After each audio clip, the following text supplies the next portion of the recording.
阿渊来了，既然来了，就同我们一起用膳吧。看来今日皇兄并非真心想与本王用膳，一早准备的碗筷，根本没本王的份。你我不曾一道，是真的疏忽了。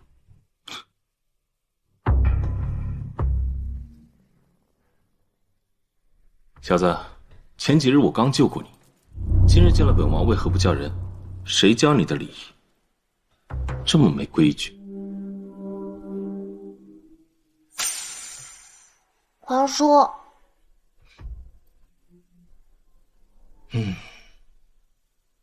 才几日不见呢，又长重了，该减减了。跟本王回军营练兵。练兵？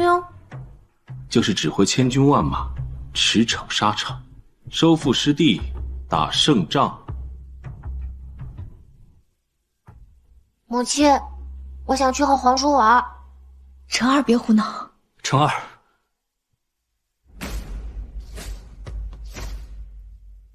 成儿是太子，他有君王之道要学习。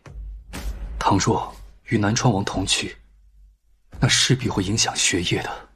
有本王在，他需要学什么治国之道？若是没了本王，大狱早就没了，更别提学什么纸上谈兵之道。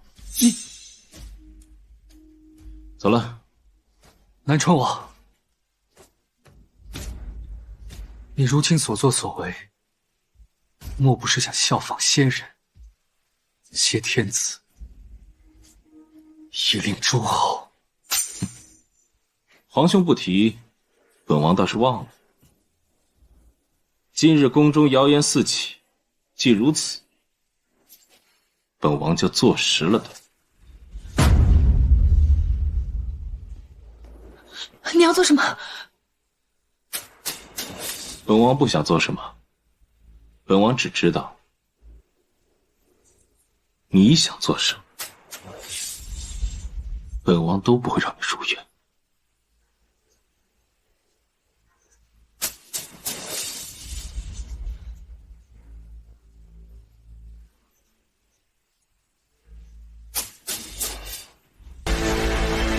第二，如今这般情景，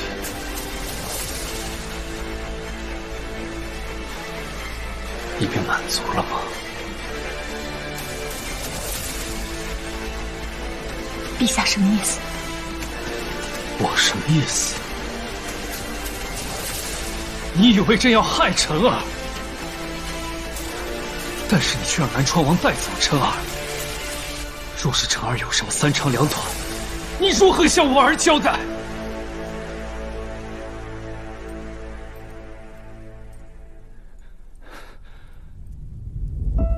罢了，辰儿相信阿渊。既然如此，我也希望他不会将对你我二人的不满迁怒于孩子身上。陛下说的是，但我想，比起宇文渊会给他带来的伤害，至亲之人的利用更加让人难以接受吧。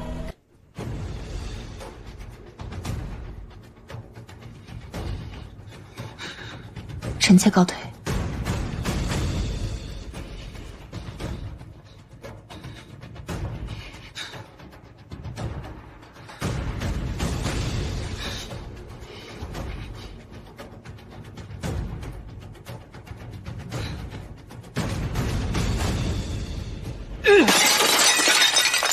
皇上息怒！滚！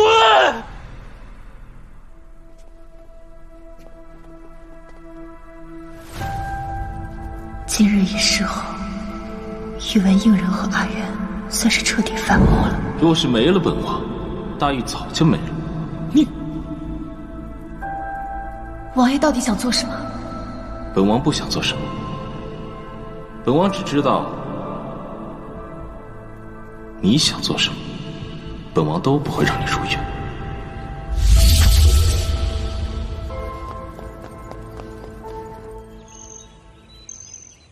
小子，是我厉害还是你师父厉害？当然是你啦。可以啊，小子，选了当年我亲手雕的木剑。皇叔过奖了，晨儿很喜欢这把剑，能送给晨儿吗？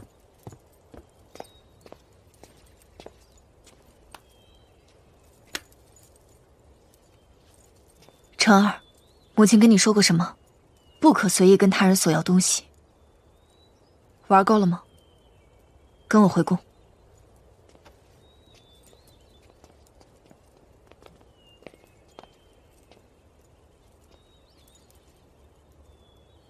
想不想要这把剑？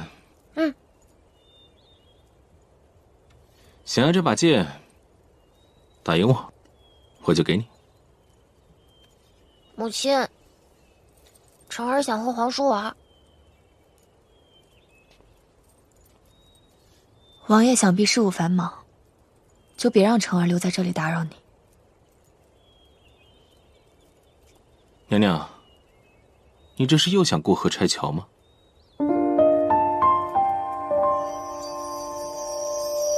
难道他是故意带走晨儿的？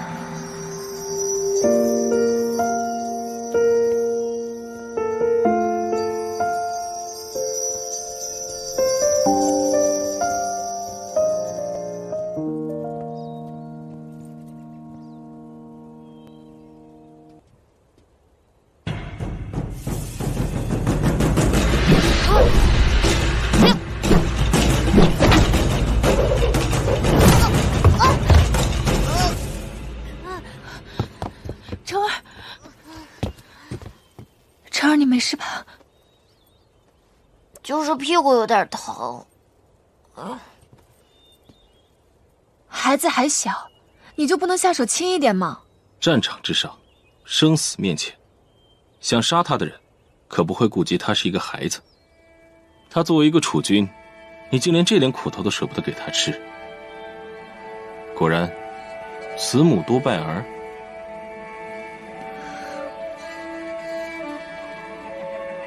还打吗？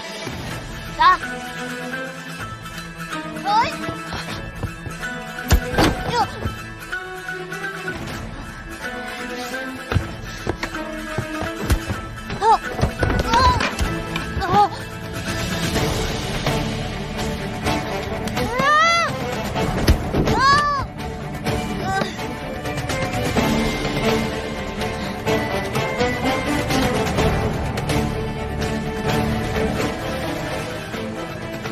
还打吗？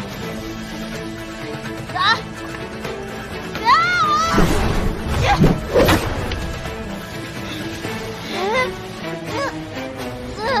小姐，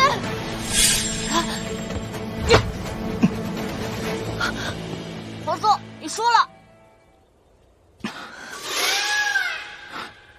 你没事吧？娘娘这是在关心我吗？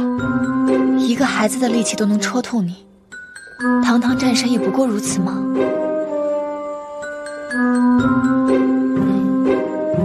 你个小崽子，就知道往我伤口戳。皇叔，对不起，我不是故意的。无妨，说说看，你怎么发现我伤的？皇叔在与我比试的时候几乎不用用神，所以晨儿猜。不愧是语文应人的儿子，小小年纪就知道攻其弱，以招制敌的道理。我给你看看伤口吧。楚离，王爷，你的伤。我和皇后娘娘要说点事情，你带孩子走。晨儿，你先走。悠着点。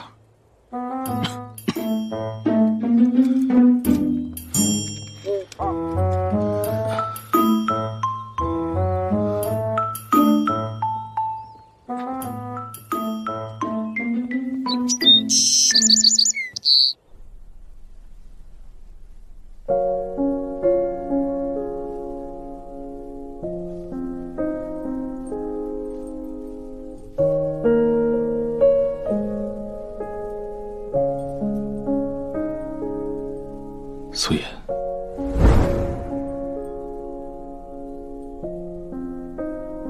弄疼你了？没有。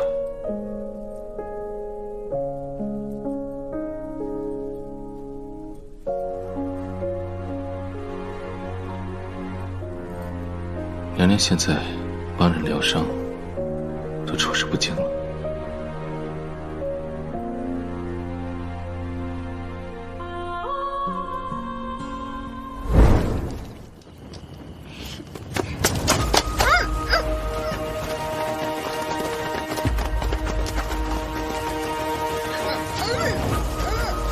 不想死就别说话。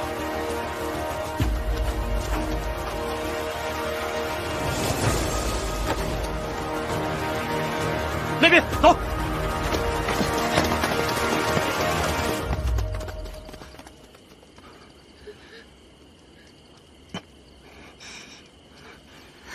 你到底是谁？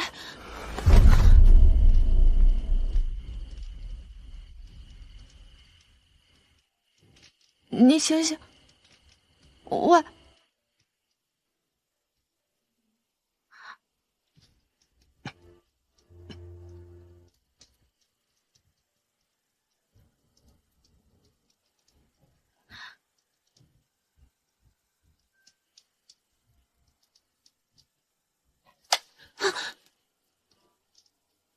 我都不怕，你怕什么？你要是敢跑，我就杀了你。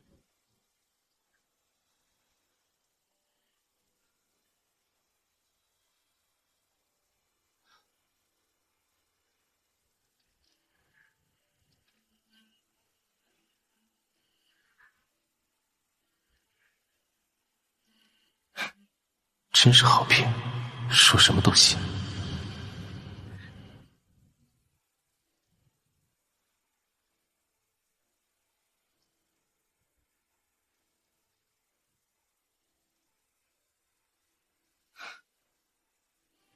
别哭了，你叫什么？素颜。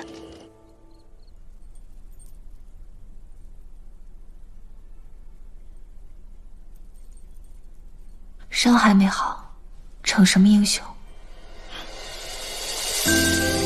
娘娘是在关心我吗？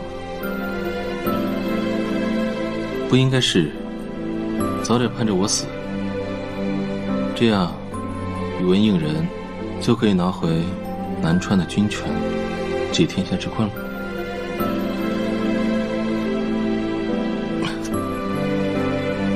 素颜，你疯了吗？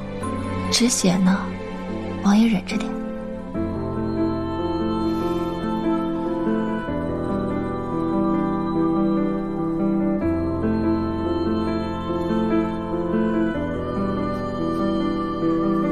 好了，没事我就先走了。素颜，你为何不信我？知道你有防人之心，防人之心不可无。但是我想说，你防着我这颗心，是否也对宇文应人这样？此事与你无关。那你要做的事情，也与我无关。我不过是想在这乱世之中，为成儿谋得一线生机。至于权力，你们要争便争，与我无关。可要是我争的，不仅仅是皇位呢？你，我这个人很贪心的，江山和美人，我全都要。贪心不足蛇吞象，王爷小心得不偿失。甘之如饴。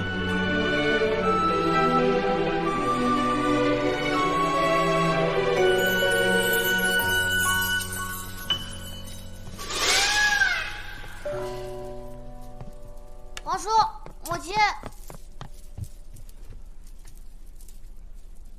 你连个小孩子都看不住。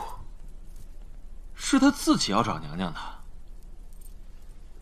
母亲，皇叔可好些了？托你们母子的福，还没死。皇叔说话可算数。什么？送你。谢谢皇叔。成儿，伤还没好。无妨，走，咱们出去练剑，好不好？好。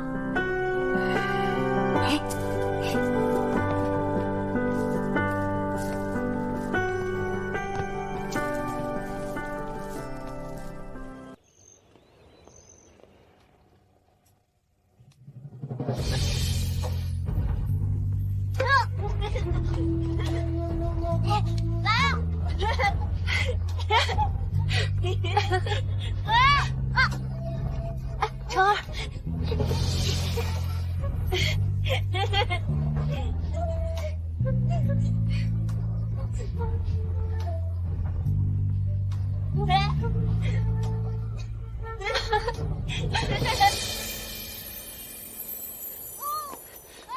阿渊，你别闹了。成儿，成儿，小心点儿。好了好了好了，别闹了。孟闯，你瞧瞧，他们三人是不是更像一家三口？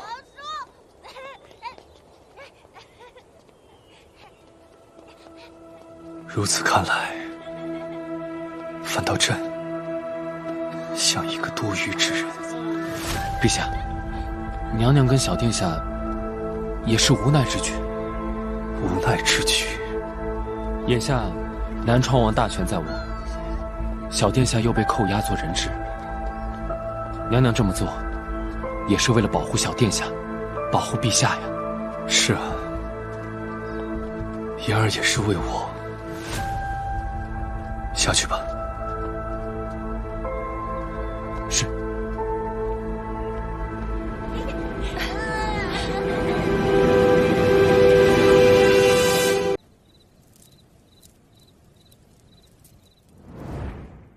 素颜，你为什么不信我？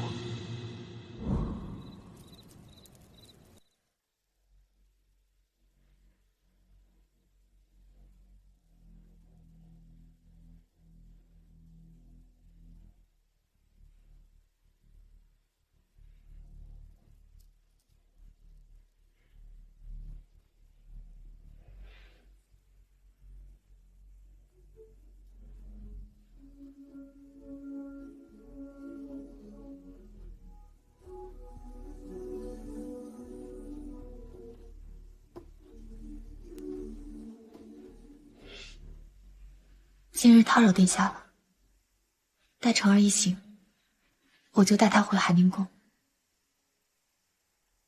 你是觉得带他回寒宁宫会比在本王这儿更安全吗？原来他都知道。还是说你自始至终没有信过我？我只是想你好好的，我不想我的心变成你的催命符。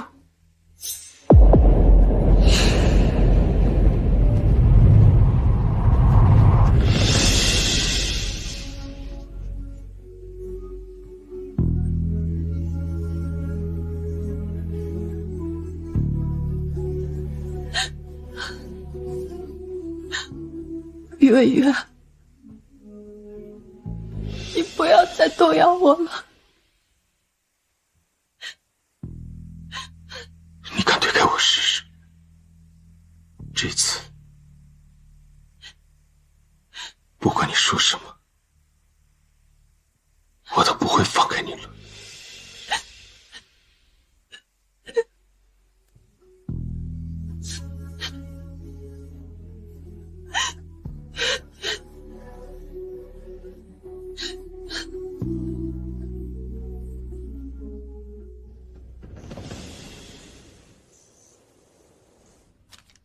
你说鲁国公投诚之意，几分真几分假？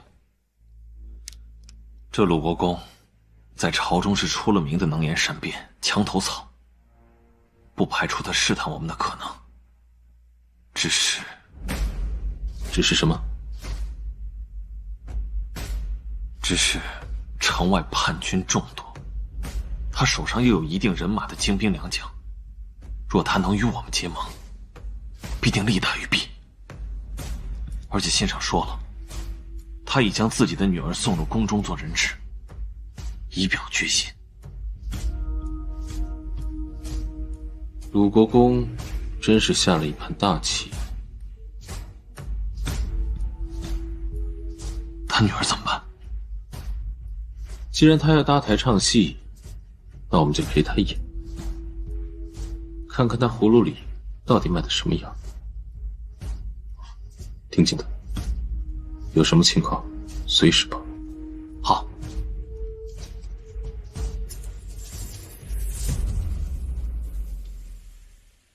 陛下，人到了。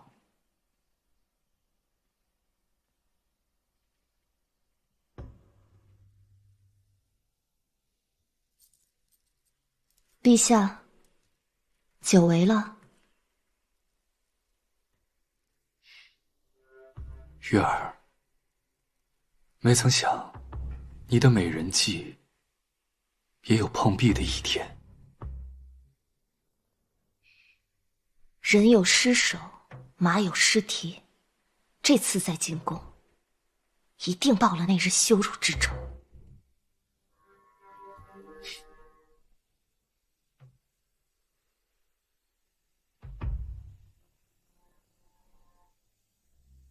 月儿，我想你日后也再也没有机会了。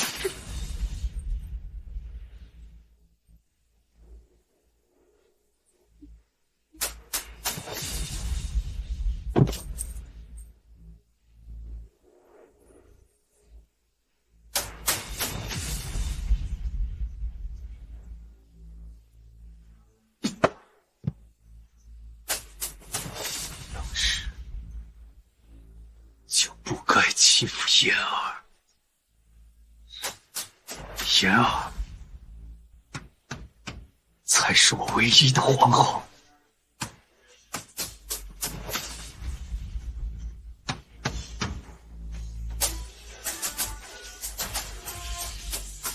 孟闯在，告诉鲁国公，叶如玉被南川王所杀。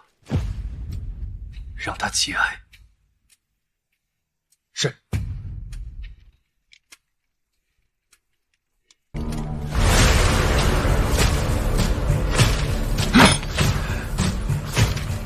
我的玉儿，我的玉儿。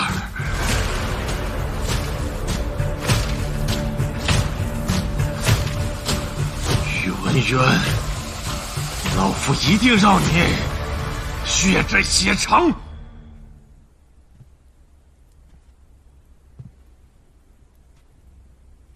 昨夜，孟闯约见了鲁国公，还有叶如玉死了。有没有一种可能是，孟闯他早有反心，想联合叛军，去杀了陛下？楚离啊，你还是太年轻。孟闯是朝中有名的忠臣，家族世代辅佐君王，若非宇文应人的授意，你觉得他怎么会在这个时候出宫见鲁国公呢？你是说他想借刀杀人，借鲁国公丧鲁之头，逼他狗急跳墙？为什么？我们在南境守了这么多年，杀敌无数，在皇城危难之际又率军解围，我们一心为了大禹江山，可那个狗皇帝却要置我们于死地，世间哪有这样的道理啊？楚离，出力，飞鸟尽，梁公苍，狡兔死，走高鹏。不是，世上都是这样的道理。不是。为人臣子，为朝君，最忌惮的就是功高盖主。不是这个道理，这是歪理。王爷你，难道您就这样认命吗？我们一心为大禹，哪里比不上那个只会纸上谈兵的宇文应人呢？他对我们不仁，我们为什么还要管他的君臣之道？世间多的不止卸磨杀驴的道理，还有揭竿而起、一呼百应的盛世。你说什么？王爷，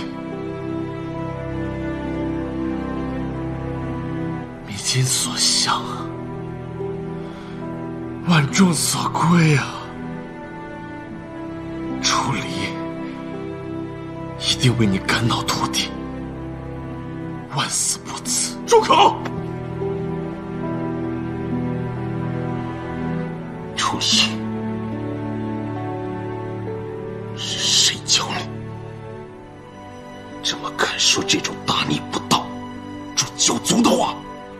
我是大禹的子民，自我执剑起，我就发誓，此生我的剑绝不可能指向我的家国。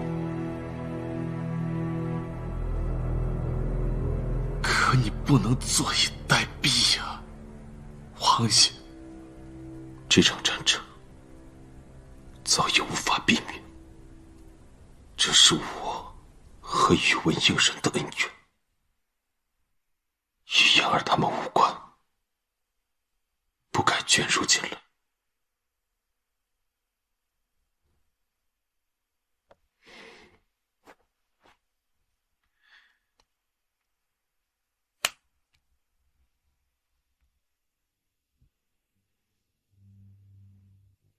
今夜，你务必送岳文成案出宫。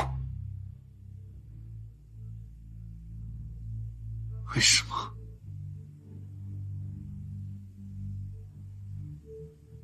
因为他身上流的也是宇文家的血。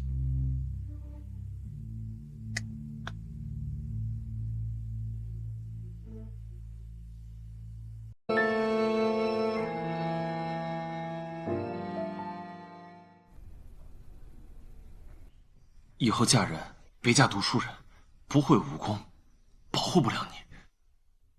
哦，也不能嫁，俸禄少的。王爷说了，胭脂水粉和衣裳襦裙都买不起的，也不能嫁。这是什么？哦，这是给你备的衣裳襦裙。给我的。谢谢。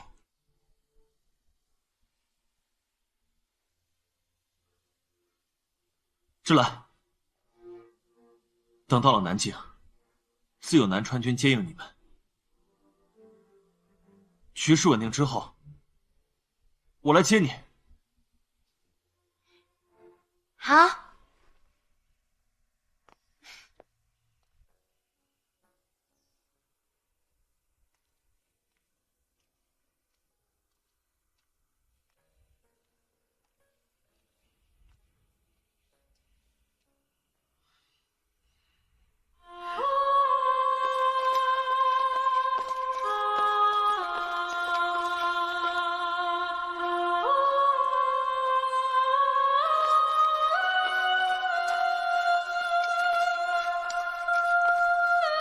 南川军叛乱，格杀勿论。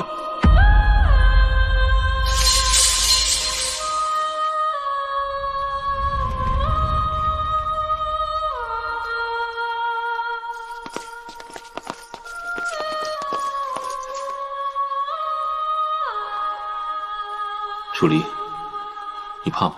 怕？有什么好怕的？王爷，你知道我从来不怕死的。莽夫！等你有了想守护的人，就知道什么是害怕了。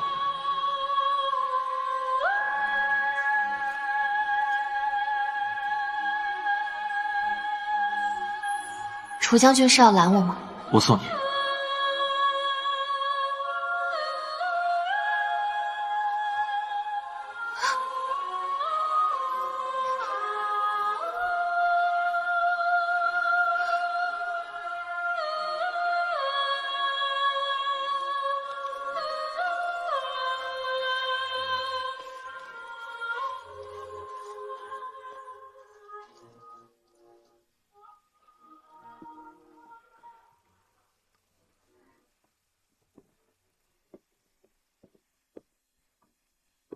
芷兰，长儿就交给你了。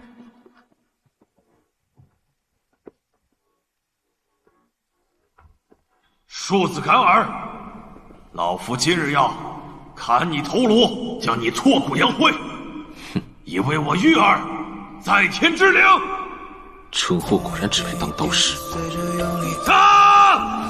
人黑白世界是地狱，被佛咒的际遇，我应该清醒，生命也还算公平，允许我深入想念的腹地，指尖飘零，天与回忆冲洗，天高地的死地，只为能找到你，我被重新命名，相遇也被重新定义，在昼夜深夜拥抱你。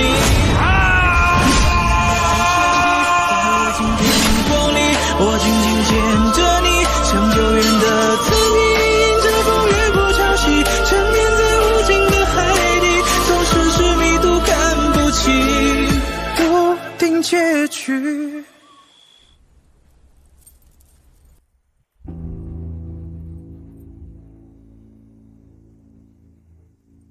莹儿，你还是来了。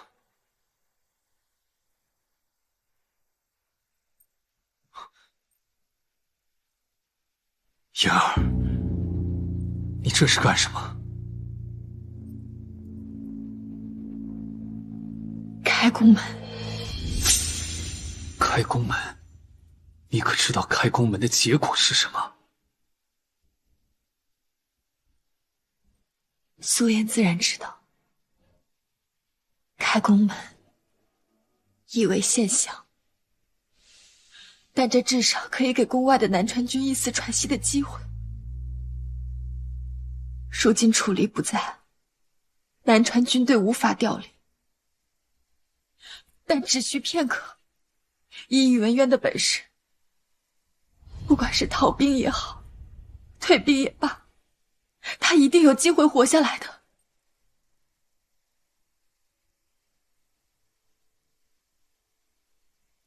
倘若真不允呢？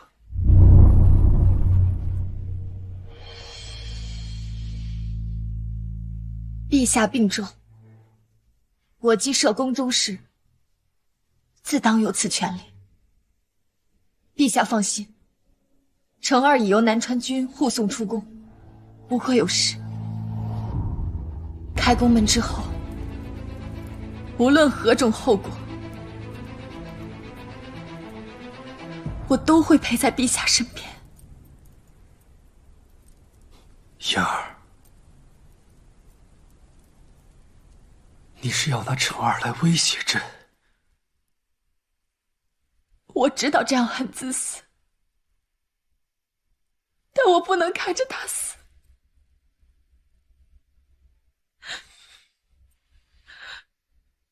我负过他，伤过他，还贸然去招惹他，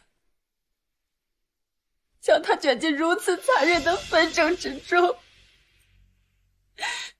但只要他还活着，便能守护江山社稷，是有用的，陛下。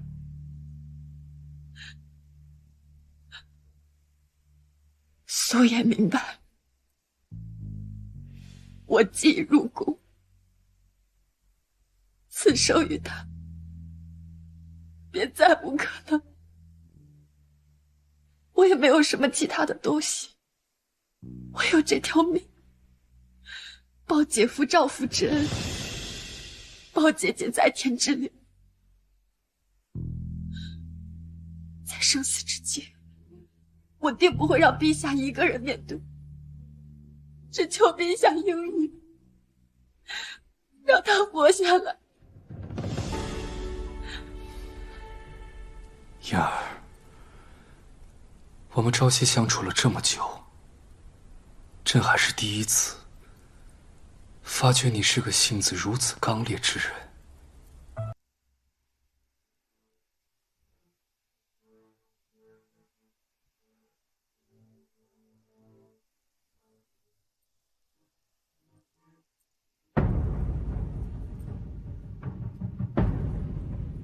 去把偏殿的酒拿来，我们喝一杯，就当是此生诀别。喝了酒，朕就下令开宫门，可好？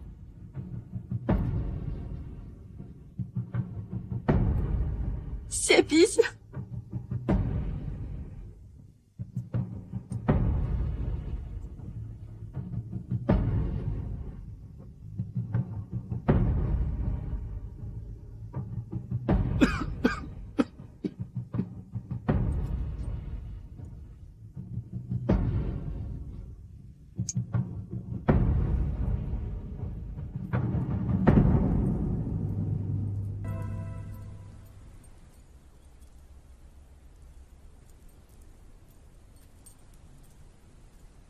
苏颜，你究竟有多爱慕他？陛下，倘若你真的爱他，你就应该杀了朕。你知道，你送来的东西，朕从不厌妒。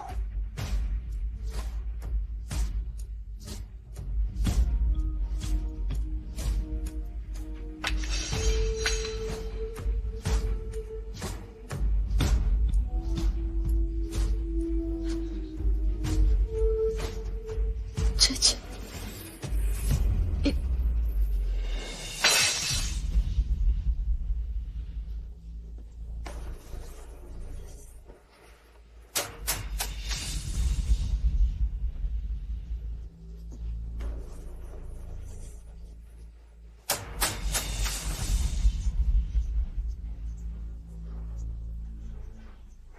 燕儿，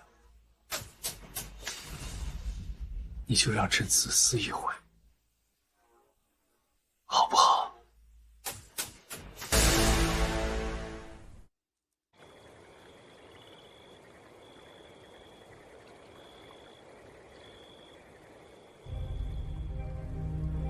燕儿，当日陈王跟誉王叛军逼宫之日，你之所以应承，与其说是那封求救信，不如说是你对那个男人的信任。你以为等他来了，便可平安无虞。可是燕儿，这一次，朕怕是不能让你如愿了。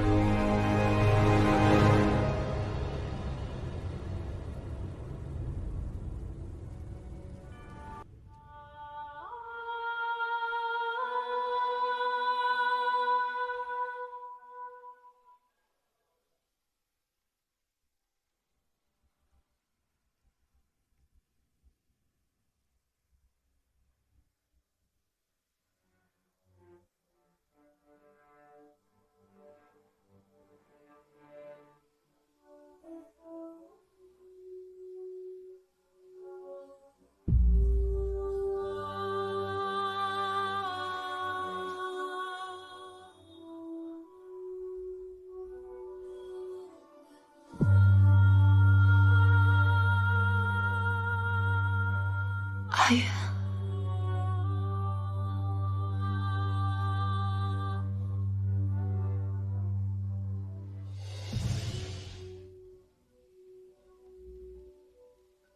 阿渊，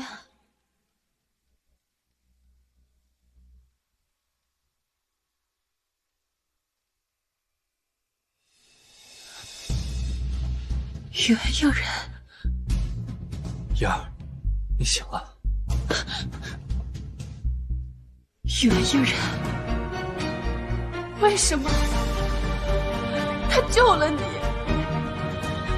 皇城城破那日，若不是他，你我早就死在叛军刀下了。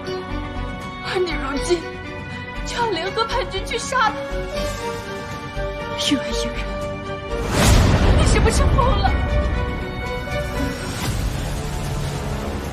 安晴，弟弟，他是朕的弟弟，他觊觎朕的王位，他是朕的弟弟，他染指朕的女人，他是朕的弟弟，他当众凌辱于朕，他是朕的弟弟。他如今却挟天子以令诸侯。妍儿，朕是天子，你是个凡人。你知不知道那夜为什么朕不进去旭阳宫啊？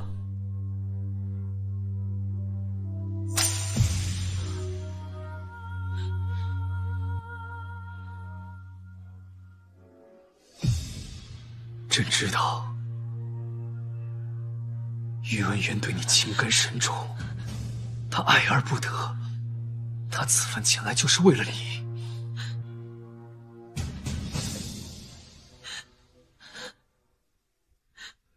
你求他庇佑皇城，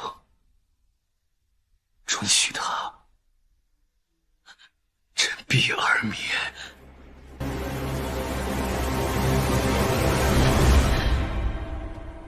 你真是疯了！对，朕错了，朕没有保护好你，是朕的错。不过没关系，马上鲁国公就会砍下他的人头，而朕要将他碎尸万段，来为你赔罪。不要！袁悠然，这一切都是我自己愿意的，是我欠他的。你不能杀他，他是为了守住大禹江山，不是为了我。而且陆国公为人阴险狡诈，你与他合谋，那是在与虎谋皮。如今江山未稳，朝野上下都忌惮南川军，若宇文渊出事，南川军必反。你不能杀他！为了大禹，对，为了大禹，他是为了来抢朕的东西，他是为了抢走朕的妍儿。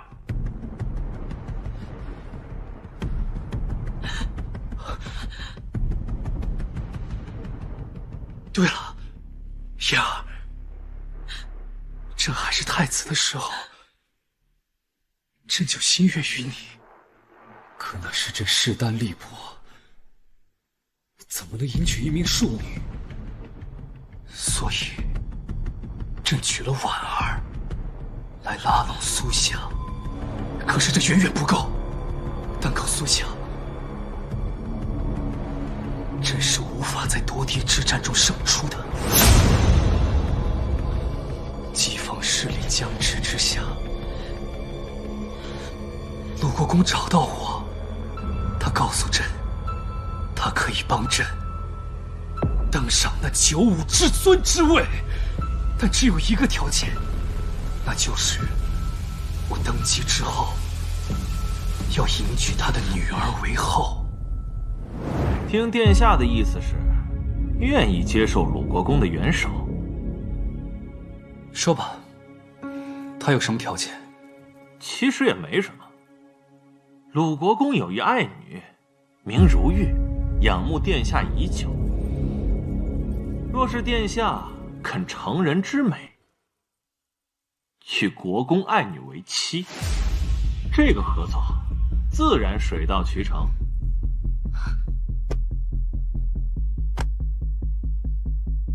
鲁国公怕不是糊涂了。本宫早已娶妻。听闻殿下的发妻苏婉抱恙多年，若是久病不治，病势加重，应该也很正常吧？殿下聪慧过人，应该能明白在下的意思。苏婉乃是我结发夫妻，她一心为我同舟共济，同甘共苦，从未行差踏错。我是绝对不可能加害于她。殿下一时的责任和一世的权柄孰轻孰重，殿下应该能权好。若是殿下执意如此，陆国公爱女心切，只怕不会善罢甘休。殿下该知道，成大事者切忌妇人之仁。若是殿下连江山都守不住，又何谈守住发妻？何谈守住尚还年幼的小殿下？恭候殿下的好消息。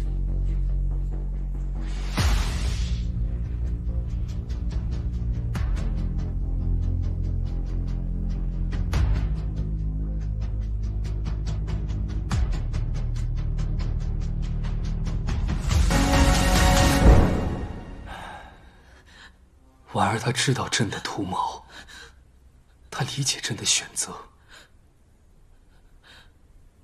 她爱朕，到最后，此一举的确是朕负了她。所以，我姐姐是死在你的自私虚伪之下。宇文应人，是你杀了她。我没有，我没有杀他。婉儿爱我，她是为我自愿而死，我也待她不薄。我以皇后之礼厚葬她，满城缟素，万人朝拜。就算是婉儿，她也不会有丝毫后悔。我姐姐她爱你入骨，为了你不顾一切，直到他临死之前，他都不敢奢求你的爱，一心只想着如何为你巩固江山。而你却利用他对你的爱，生生用他的性命为你的野心铺垫。宇文应人，你当真是个疯子！我就是疯了，这就是疯了。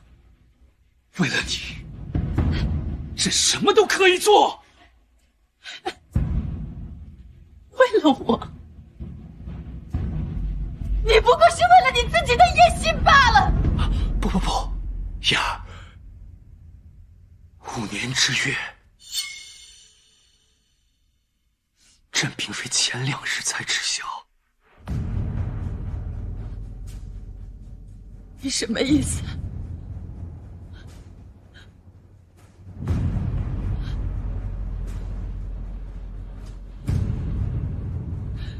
朕知道，你终究是要走的。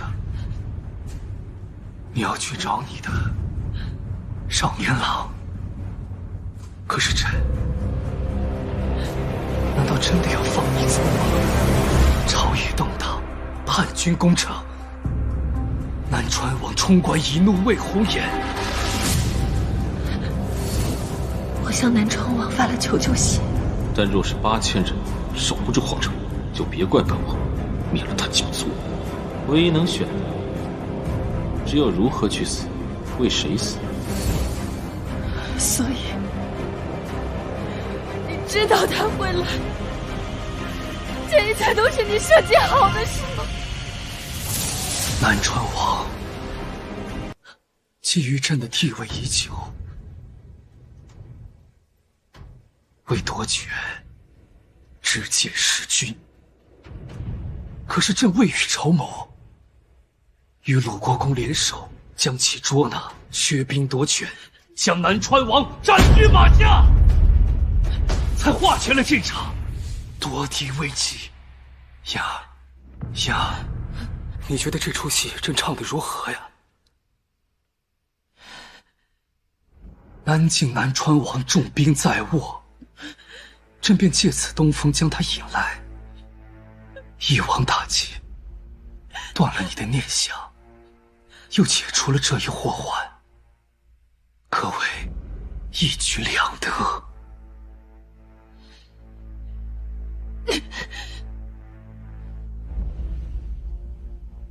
你为了一己私利，不顾百姓和将士们的性命，宇文应人，你当真令人恶心！恶心？我做这所有的一切，全都是为了你。倘若这些人命债，朕有一份，你也逃不了。呀，朕爱你。你真的是疯了！你是朕的女人，你是大玉唯一地位尊贵的皇后。你放开我！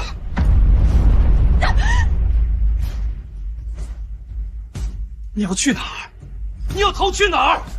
你要去找你的宇文渊吗？你这辈子只能在朕的身边。你是朕的女人，你哪儿都不能去。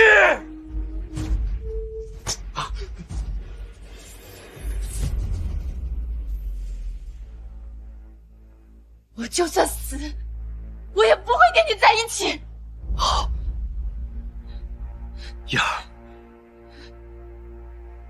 你不怕死，但是你也不怕宇文渊死吗？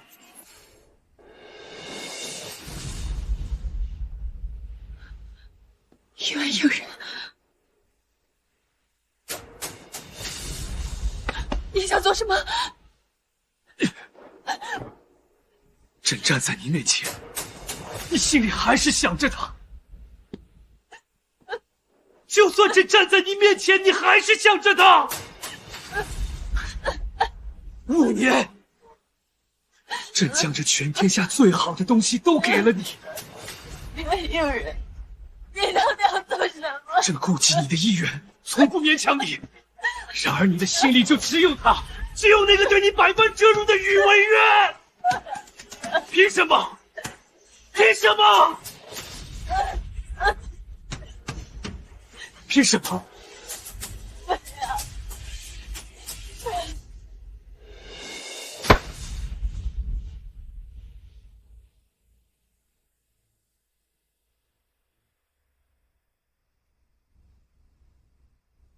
燕儿，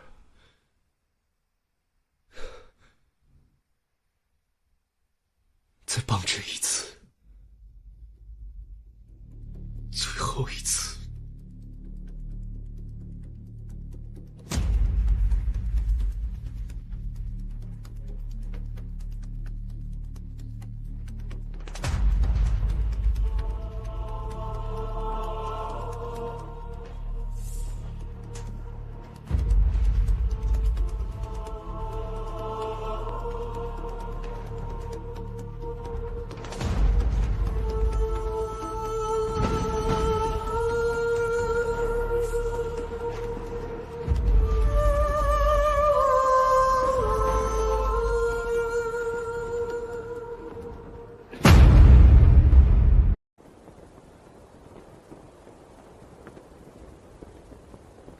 阿渊，你竟然还活着，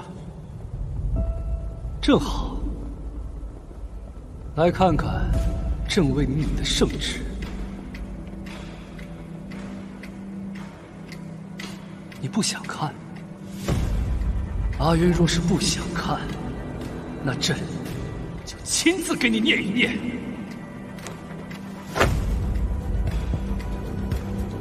奉天承运，皇帝诏曰：南川王宇文渊日前平定皇城叛军之乱，本属有功。然此子狼子野心，贪婪狂妄，率南川军围城多日，强占国母，藐失法度，故废去宇文渊南川王封号，收回兵权，进足锦城郭，听候发落。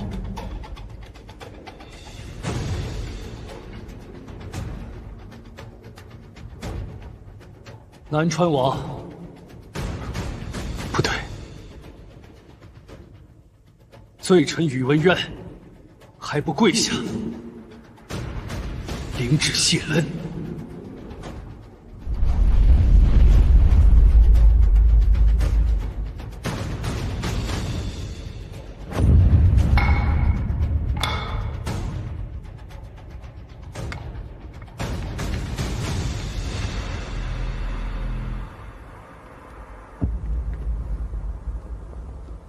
宇文渊，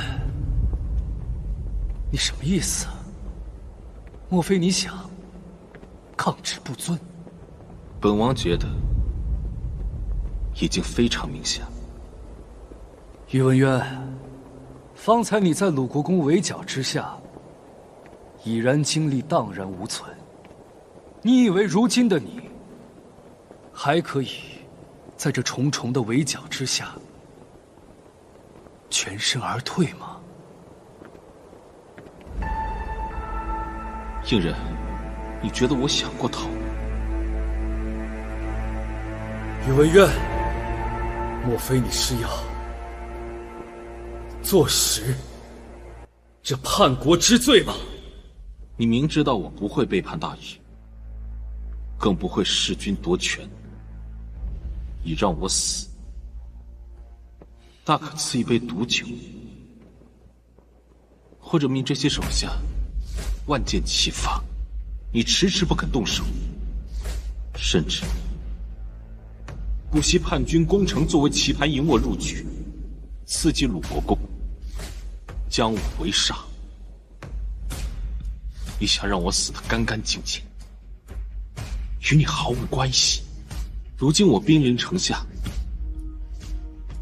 你现在百般挑衅逼迫，无非就是想再挑起战事，可以名正言顺地除掉我。若是你还为我收敛尸体，说不定还可以落一个明理贤君的名号，享誉天下。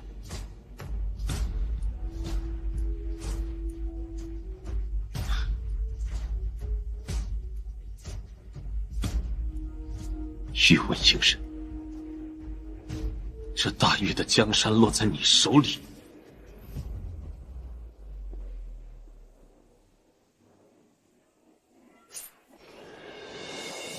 真是到头了。好，好，好！宇文渊，你看透了又如何？如今这个戏台，朕已经摆好了。这出戏，无论你是想唱，还是不想唱，你都得唱下去。若本王不呢？宇文渊，朕给你准备的头筹，你必然会喜欢。你想做什么？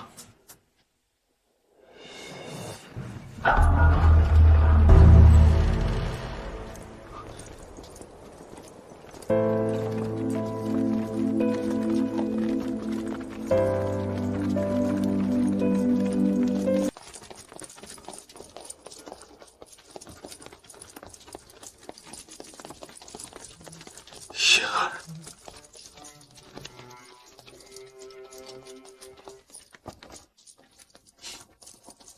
看来阿渊很满意嘛。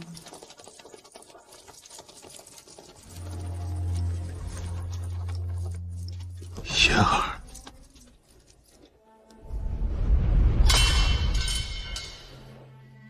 雪儿，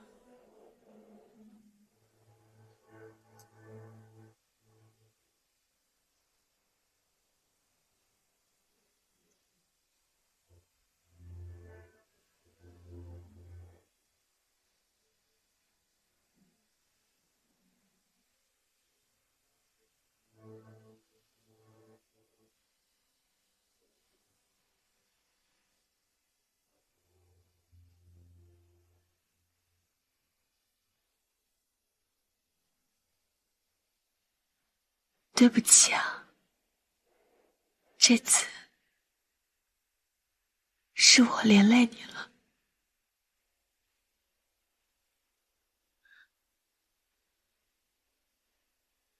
当初我收到那封没有被拦下的信，我就已经猜到这个结局了。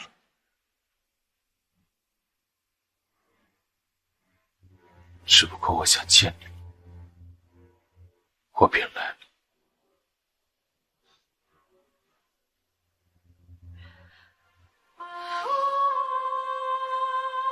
其实，这5年来，我一直有派眼线去南京调查你的消息。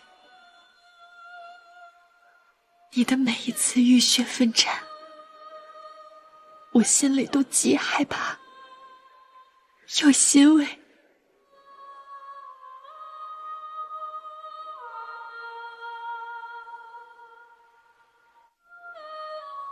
你的每一次出征，我都魂牵你是否平安。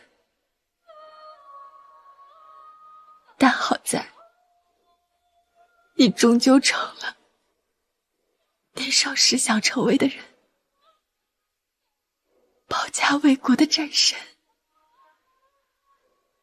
你终究是让我安心的。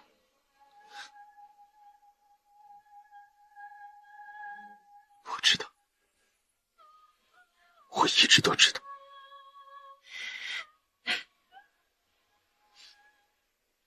但其实也并没有那么安心。朝中弹劾之词难以入耳，自古功高盖主之人总是没有什么好下场。我给你写了信，可我不知如何落名。但若是不落名的话，你定会觉得我是高高在上，才对你发号施令。不会的，不会的。可若是用苏颜的话，我既已入宫，又怎能用闺名与你书信，平白叫你多死？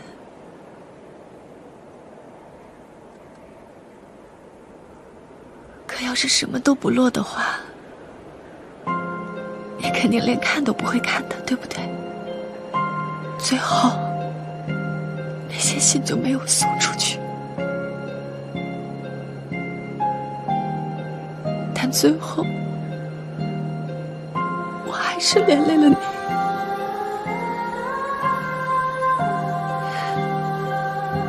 你知道吗？我有多爱慕你，你为何从来都不问我呢？你从来都只会说，苏颜，你知不知道我有多喜欢你？现在说也不会。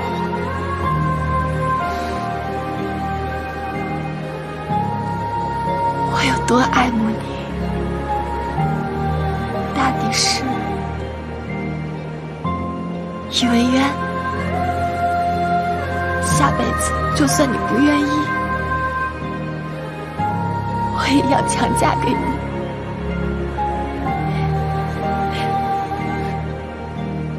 好，南川王宇文渊，拥兵自重，智夺兵权，就地正法，放箭！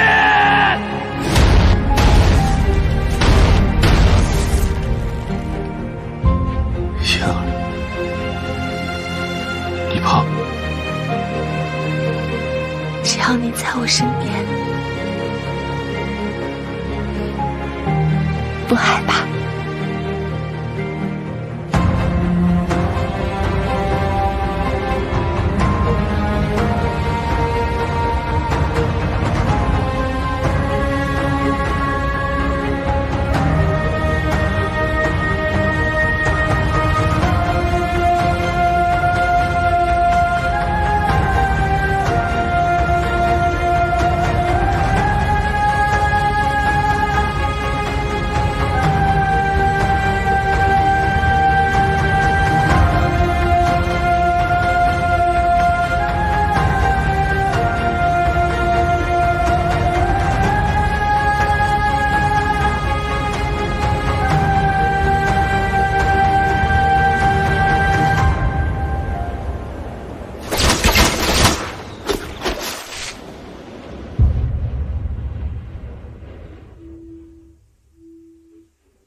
你的故事已经无法再继续，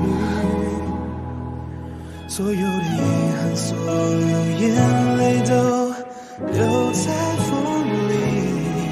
爱过你的事，记住你的救命恩人宇文渊，我会回来讨的。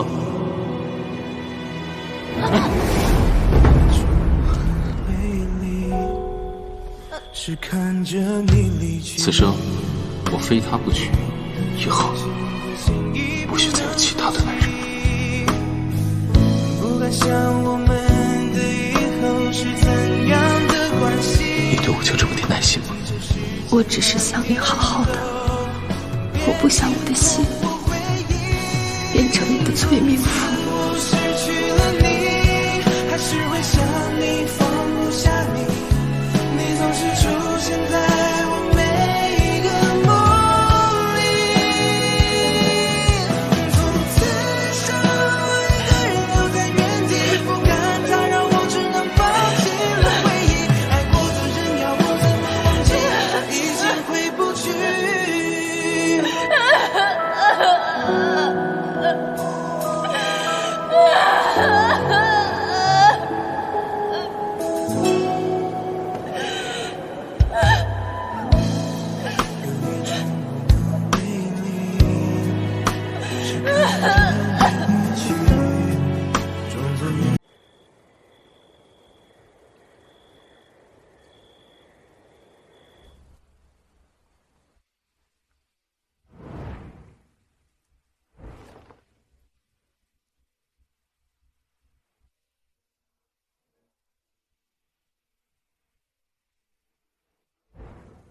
燕儿，你终于肯来见朕了。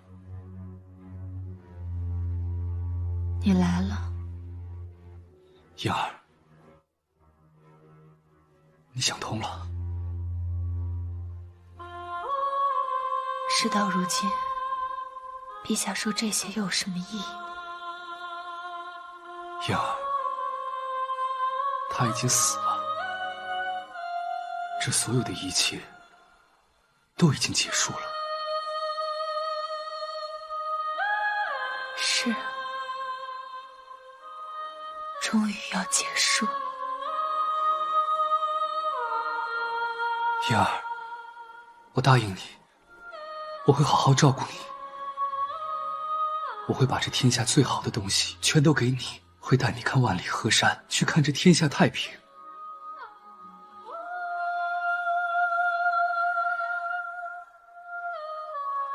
从今以后，我哪儿都不去，就待在陛下身边。燕儿，你此话当真？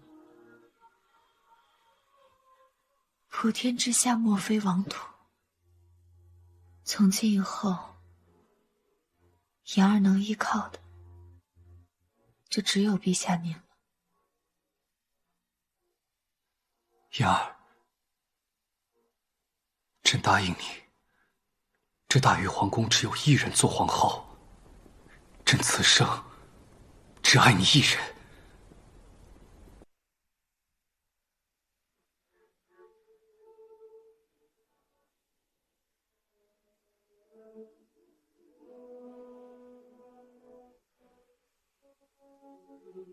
燕儿，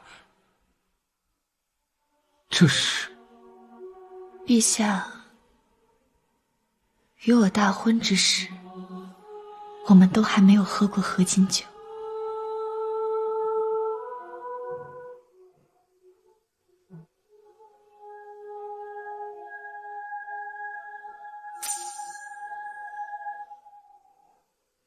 宇文应人，喝下这杯酒，以后我们都重新开始。好。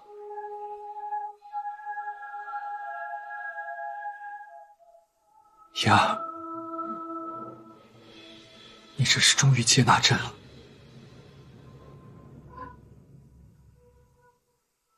好，朕答应你，我们重新开始。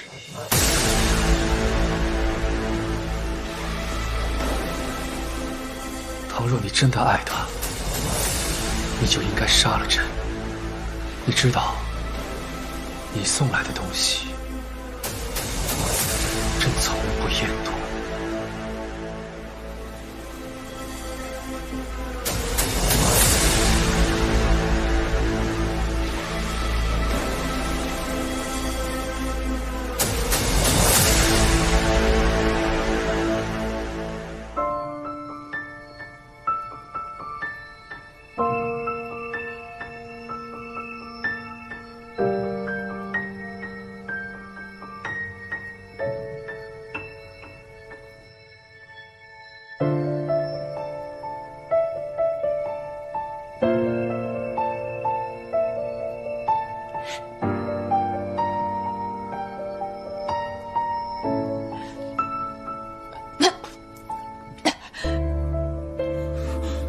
瑶儿，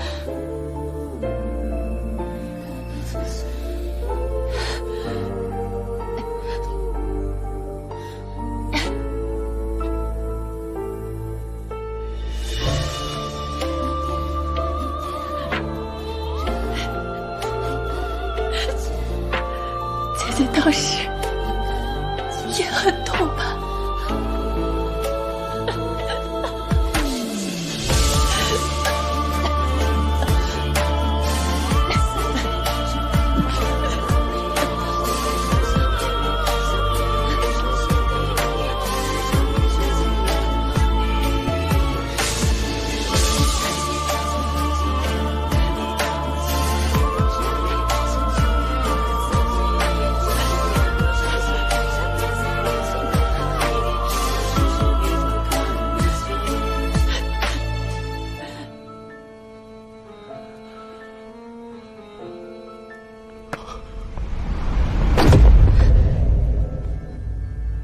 坠入黑色无力结局独行，找寻爱过谁的痕迹模糊不清，接触浑浊的泪滴，在这哭泣辗转光阴，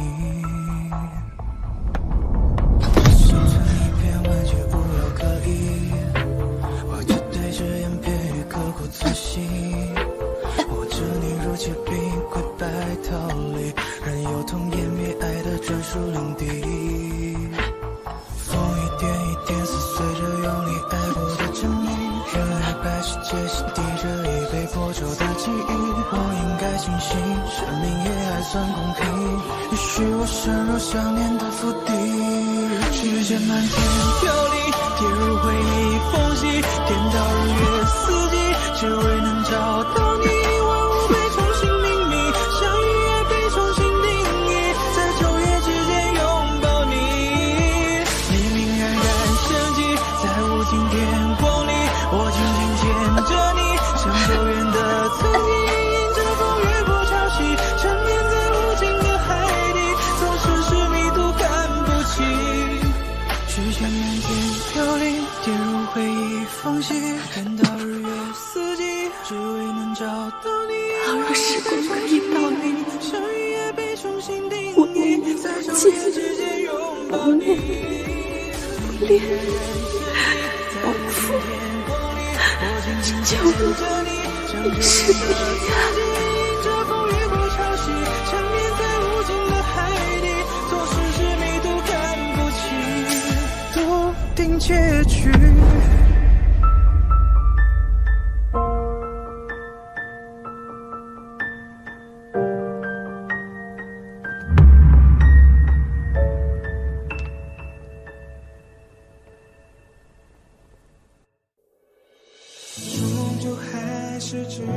我这一生从不畏惧生死，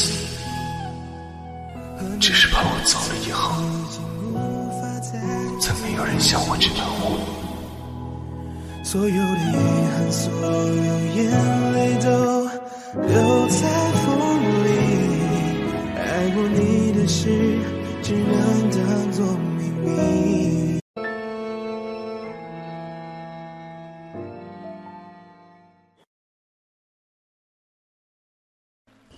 想让我嫁一个素未谋面的，没门儿！就算他是南川王又怎么样？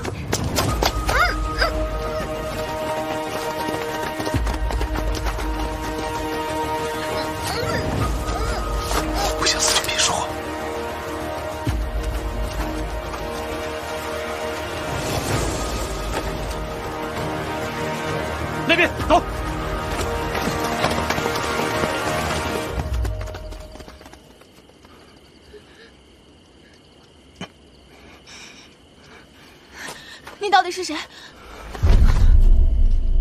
这是我们第一次相遇。你醒醒！喂！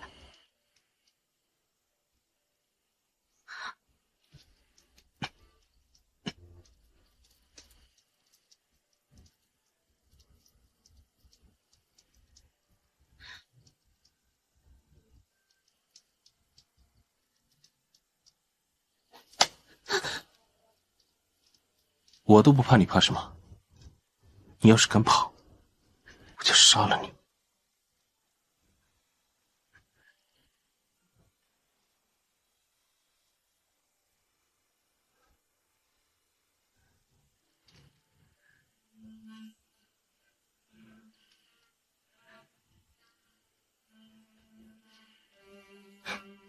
真是好骗，说什么都行。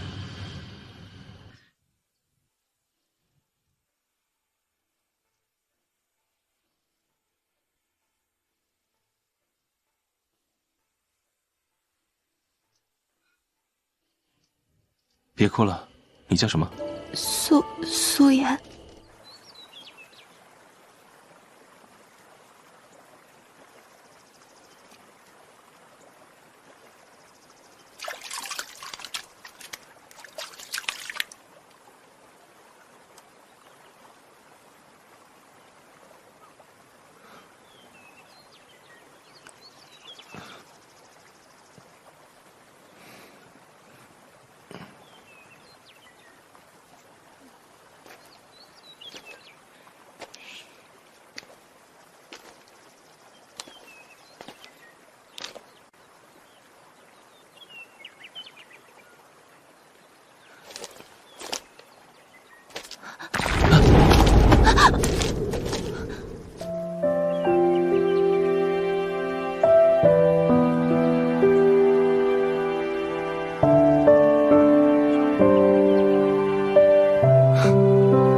你饿了吗？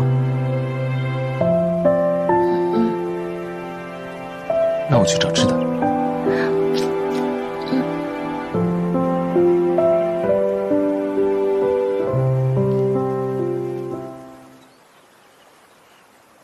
太好了，你还活着，没受伤吧？本王离了你，难道还活不了？不是这个意思，是进京之路，埋伏暗杀不断，肯定会有人阻止你的。越是危险，越是有趣。这京城，本王非去不可。哼！啊，有没有吃的？有没有吃的？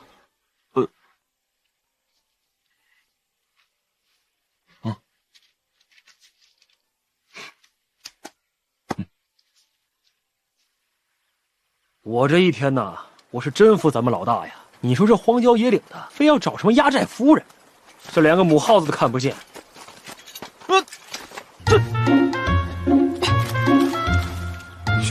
这不是现成的吗？走，美人儿。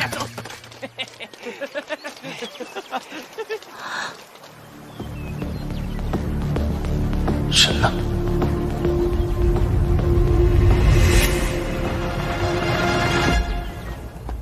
客官慢用。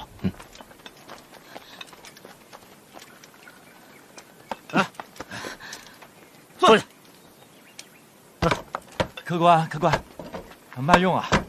我跟你讲啊，把他押回家里之后，赶紧关起来，就关到柴房啊。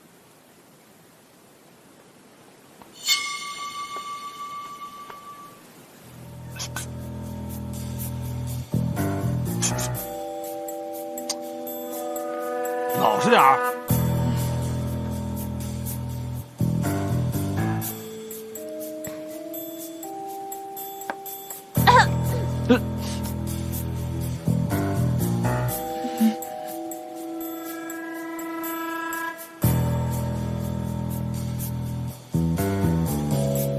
那个大哥，我想吃烤红薯。啊？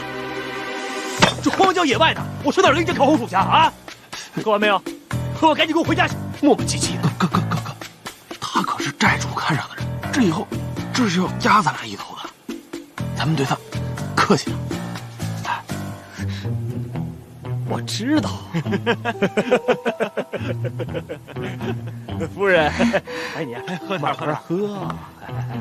好，想吃烤红薯，我回寨里亲自给你烤，好不好？对，好不好？我不想吃了。不想吃，那我们就回寨里啊！来，走，回寨里。别走，好嘞，走了。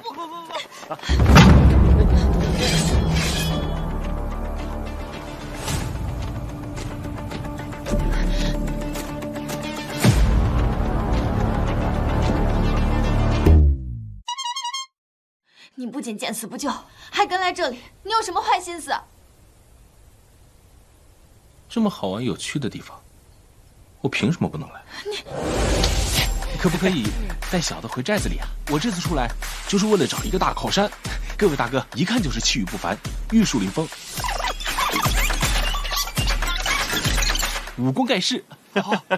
正好寨里缺壮丁了，一起走吧。对，带走，走，好嘞，带走，走，早点，走这边。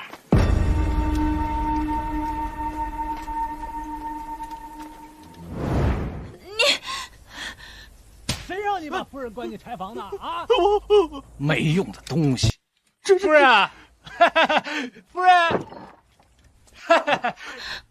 夫人，受委屈了，都怪我那些手下没脑子，让你受苦了。受累了，夫人啊！我如果死了，他也不会独活的。你是什么东西啊？竟敢碰我夫人！我如果死了，我就拉你做垫背。寨主，你看到了，是夫人投怀送抱在先的。来人！寨主，这春宵一刻值千金，不要因为我耽误了正事。好兄弟，有道理。走吧，走吧。救我！快走吧！王氏有事你也别想逃。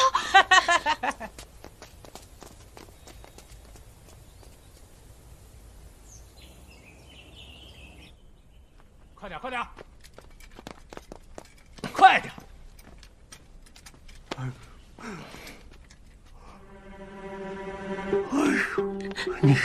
你果然跟夫人有一腿。他说的。他打你了？说，你到底跟夫人什么关系啊？说。有意思，你居然会打人！对了，他都说什么了？还是你说什么了？他居然对你动了手，他都没打过我。你这个疯子！来人！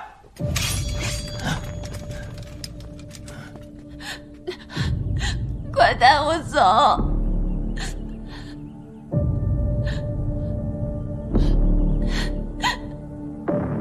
很好，人都到齐了。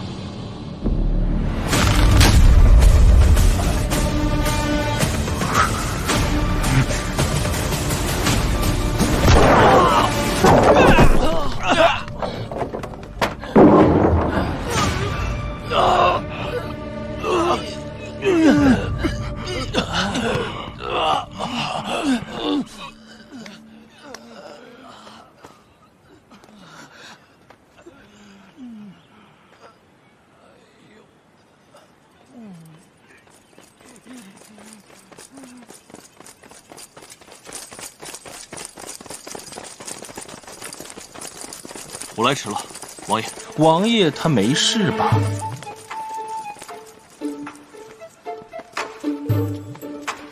王爷他一切安好，命我们速速回去复命。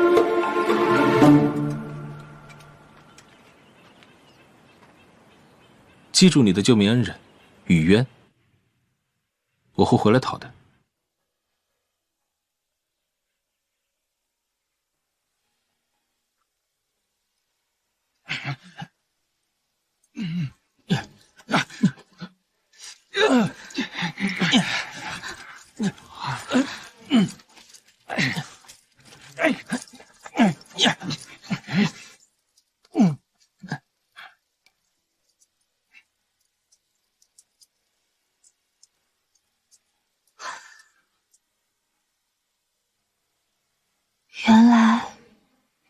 是南川王的属下。听说那老头又给我看了一门亲事，帮我推点。他的眼光可是万里挑一啊！您这么小瞧，我喜欢的女人，我自己娶。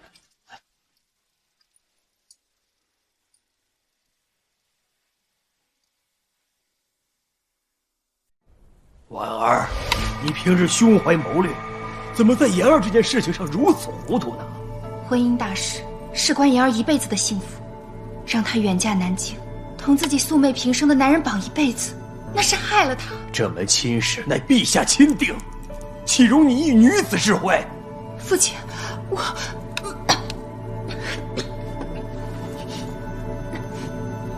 婉儿，岳父大人，婉儿与言儿姐妹情深，您就莫再责怪了。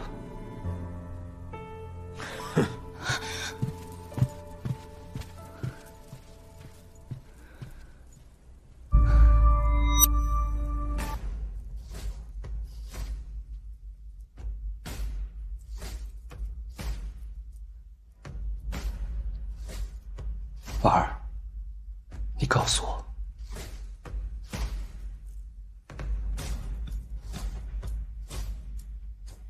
你把言儿藏哪儿了？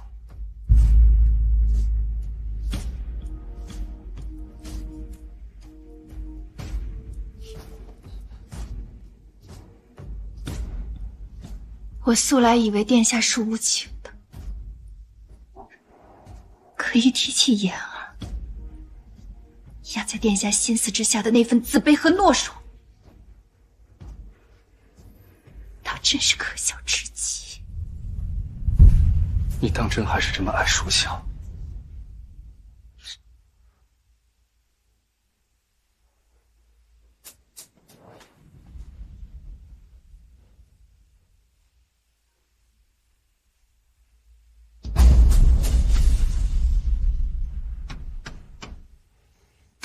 言儿，姐姐不想跟你争。若是你中途改道离开，绝不会有人阻拦。相爷，蓝城山附近有人见过二小姐，找到就带回来。哦，是，属下有一事不解。咱们相府不是已经有太子势力相助，为何还要拉拢一个藩王呢？你懂什么？南川王虽鲜少回京，但年纪轻轻，屡立战功。这次皇上病危，还特意800里传诏密旨求见。以后的江山谁做主啊？还未可知。相爷高明。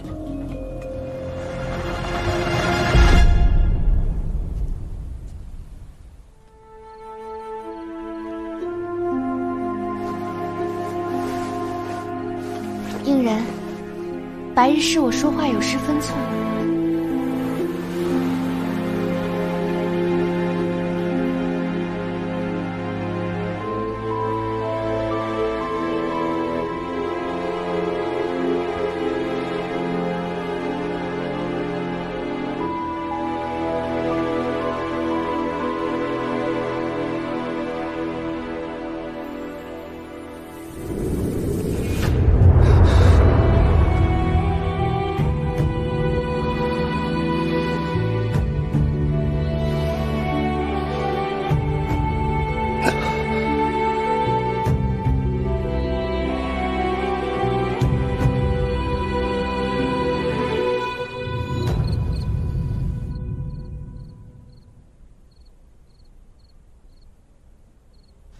言儿，言儿，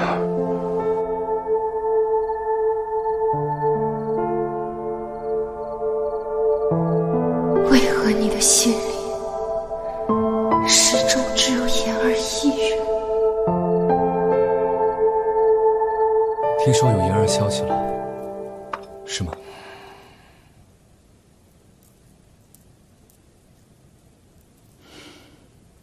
帝王做不成帝王的心狠手辣，为人夫又负尽所爱之人，也不怕最后一身空路。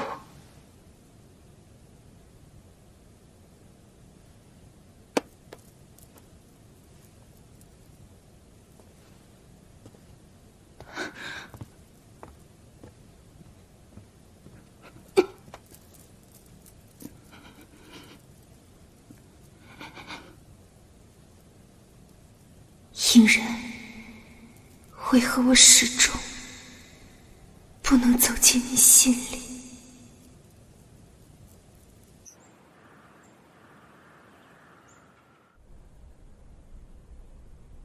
妍儿，你终于……姐夫好，姐姐呢？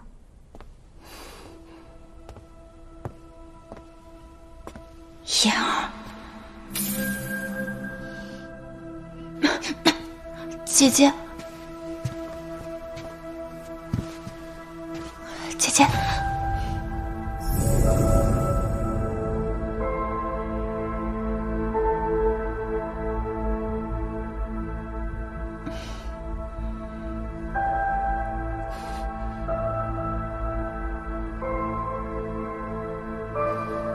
你回来了。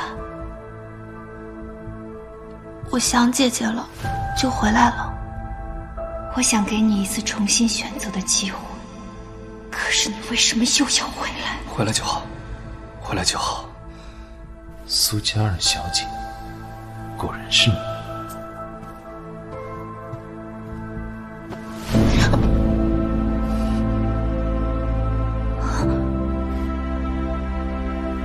皇兄，这便是我在信中所说的女子。此生我非她不娶。你在胡说什么呀？姐姐，不是。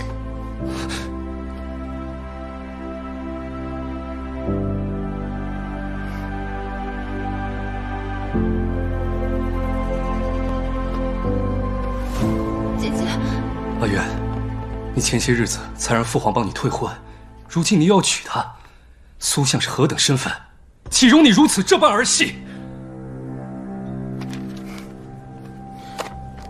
皇兄，我这不是不知道这就是老头安排的亲事吗？不过现在知道也不晚。我要娶的人，不管他什么身份，我都娶定了。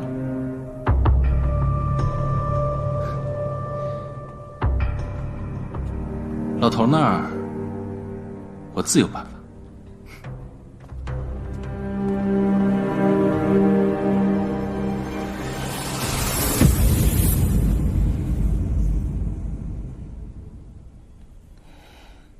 妍儿，此前你逃婚，因对方是南川王，现如今你又与他这般亲近，究竟是何心意啊？姐姐，我当初逃婚是为了不要嫁给不认识的人，后来途中遇到了他，我真不知道这个人的身份，更不知他就是南川王。那，你可喜欢他？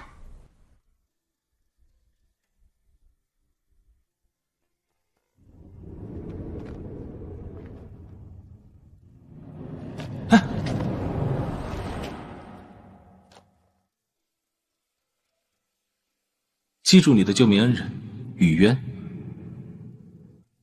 我会回来讨的。不讨厌，但我更喜欢姐姐。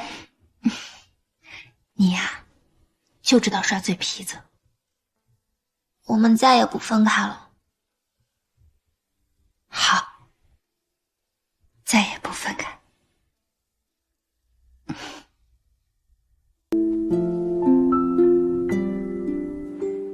听殿下的意思是，愿意接受鲁国公的援手。说吧，他有什么条件？其实也没什么。鲁国公有一爱女，名如玉，仰慕殿下已久。若是殿下肯成人之美，娶国公爱女为妻，这个合作自然水到渠成。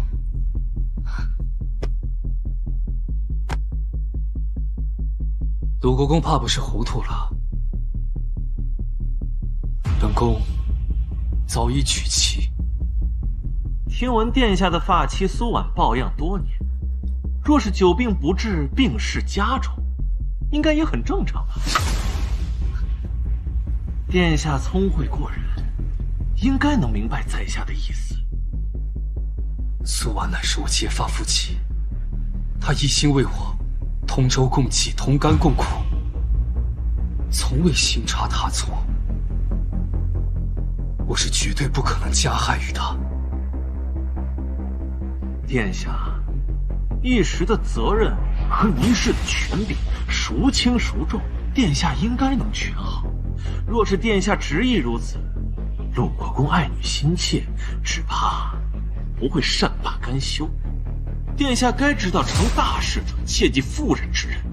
若是殿下连江山都守不住，又何谈守住发妻？何谈守住尚还年幼的小殿下？恭候殿下的好消息。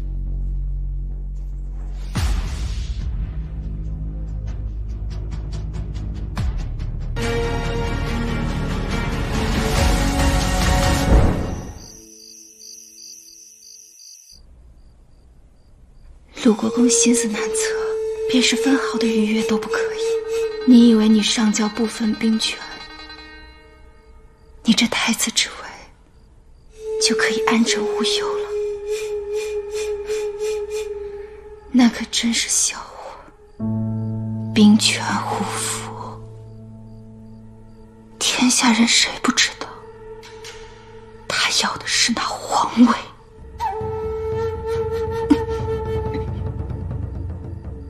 你说，南川王已经回来，如果让他知道殿下要把江山拱手让人来化干戈为玉帛，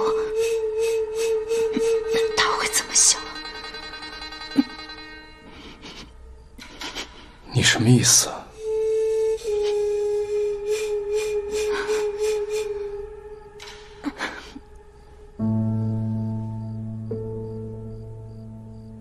殿下，如果相信我，接下来的事就交给我吧。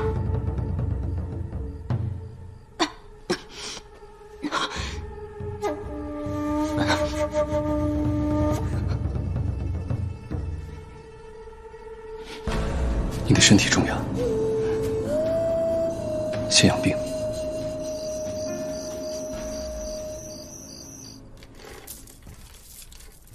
婉儿怕苦，记得给她喂药之时，让她吃最爱的桂花糖。太子妃喝药了。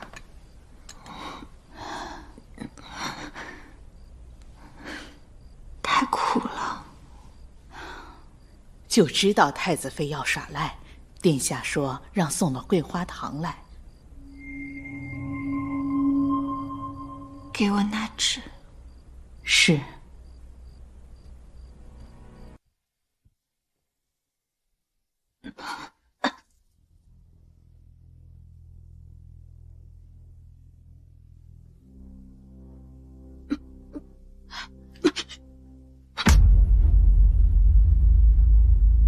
嬷嬷，等时机成熟后，把这封信交给苏爷。务必亲自交给他。太子妃何必呢？殿下他……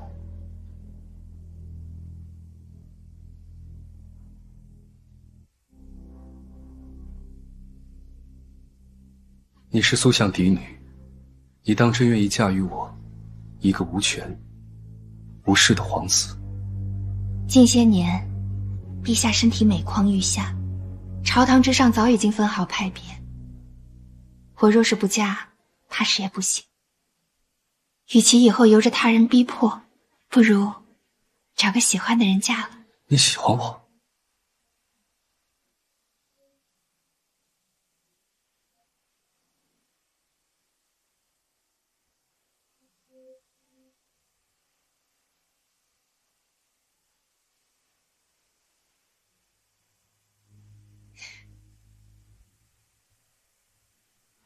付出去的感情，不是三言两语就能收回来的。我都跟了他大半辈子，嫁给他，我不会。太子妃，嬷嬷。